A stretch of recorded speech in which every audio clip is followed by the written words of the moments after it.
This evening is the GST having cleared the Rajya Sabha hurdle. The goods and services tax bill is currently being debated in the Lok Sabha.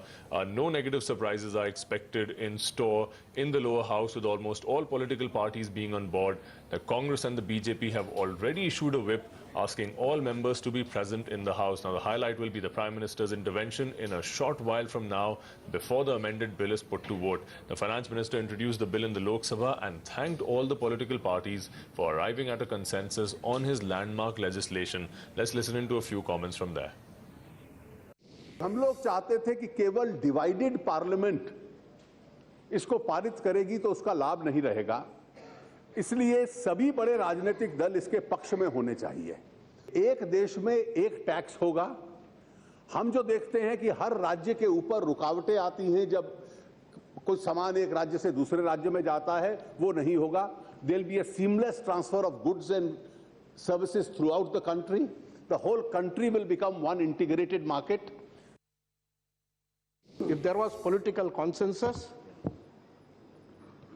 this law would have come long back. Democracy is not majority. It's the consensus of not only both the houses, but also the consensus of all parties, inside and outside the house.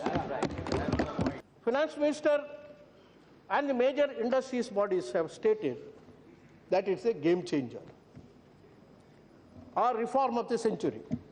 Yes, it should be. But it is too early to say it is a game changer.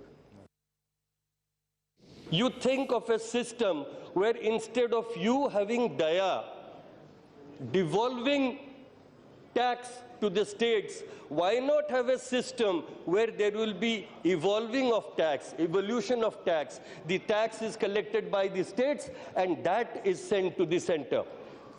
Because Campa funds, by which my state is affected a lot, is a great example of the inequalities that exist here. Therefore, I am making a request to the Honourable Finance Minister to exclude micro, small and medium enterprises outside the purview of the dual control when the GST bill will be brought to Parliament in future. My second point, in the case of IGST, it is expected that state revenue should not be adversely affected. I need a clarification through you from the Honourable Finance Minister. What do you want to mean by the full amount of compensation? First and foremost, we said that the GST Council should not be constitutional body and oppose the voting weightage given to the Government of India in this council because it compromises on the financial autonomy of the states in a federal setup. Second point, we were insisting that the petroleum and petroleum products should be kept permanently outside the purview of the GST.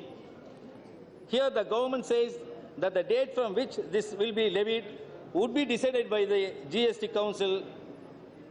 So we are opposing this. Right, so despite the fact that most parties are on board with the GST, there are plenty of wrinkles that they would still like to see ironed. So let's wait for the Prime Minister, in fact, to speak on that and see what comes out of it eventually. But on to the big earnings.